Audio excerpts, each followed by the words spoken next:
in the story of Jesus Christ as it was given in our Bibles, which many people hold dear, including myself. I have great reverence for the Christian story. I don't consider myself a Christian, and I'm a Melchizedek. And to me, that's the place before the polarity began. So I kind of stick with that. But I have great reverence for any of the true divinely inspired religions here. In the true story of Jesus Christ, his name was Joshua, and there were two of him. There was Joshua 9, and there was Joshua 12. Joshua 9 was born with 9 strands activated in his DNA. He was what was considered actually about an older soul, but they called him avatars for the little bit. Joshua 12 was the avatar who came to give back to us here the whole patterning of the 12-string soul, the matrix. That's why in our religions and things, he became known as a savior. It was not just the teachings he led. It was the encoding that he brought back to the planet and back to our race. He was a being. This is interesting. Yeah, but I need my soul back. He was a being that, in truth, before he took on this human form, where's that little star there? Yeah, existed. He was as one of these. That was his true form. Right. And when he came here, there was a Meta-terrestrial. We were Meta-terrestrials. And that's what we're evolving back into. The whole story about the Joshua is kind of funny. I'm very fond of the whole concept because I have an incarnation in that period. And it was a very special incarnation because it happens to be the one that I ascended through. And it would be many, many incarnations before that to get to that point. So when you finally do get to ascend, you remember it for a long time. It's like the biggest party you've ever had. And it's usually hard to get there.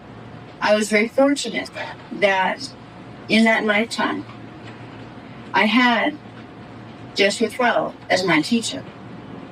Because he taught the original teachings of ascension. The teachings guarded by someone called the priests of Ur, that are in the inner earth, and that are also on Tyra. The teachings that were not diluted by the Elohim because they were overprotective parents. Through that system, I was able to go. It worked for me. And I vow that someday I will come back and teach what I knew. And I didn't know it all. I only knew enough to somehow blow myself out of here, and it amazed me that it actually worked. I wanted to come back and take it slow and say, how did I do that? One step at a time. That's what my teachings are about here. That's why I came here. But I can tell you from memory and from experience a little bit about the Joshuas. And the story that's in the Amenhotep about the two Joshuas is very, very true. Even though it's not in the Bible, they got all rolled into one character in the Bible. And it's funny because when I look at pictures, with a lot of price pictures out there, and I've never ever been happy with one that I ever saw. Well, they're all, most of them are Joshua 9. And Joshua 12 didn't even have disciples. He didn't need them. He simply taught. And his teachers became facilitators rather than disciples. Because when he taught, he empowered them with the ability to teach. They were not followers. They became comrades. And that was a big difference here from the Jesuits. Now, it was funny. Phil and I went on vacation not too long ago, and there was this picture in somebody's house.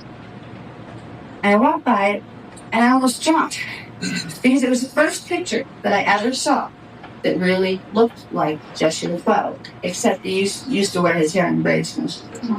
But that face, compared to the other ones, you see a lot of different versions of the Jesus pictures. That one is the face of Joshua 12. He was my half-brother in that lifetime. Yes. And I remember him well. So I thought it might be interesting for anybody who values a connection to that being who was loving enough to come here to bring the Soviet makers back to us. What did he really look like? From my memory, that's what he looked like. And whoever painted that picture is very accurate. I'm trying to trace it down. I think it has something to do with the Casey Foundation or something like that.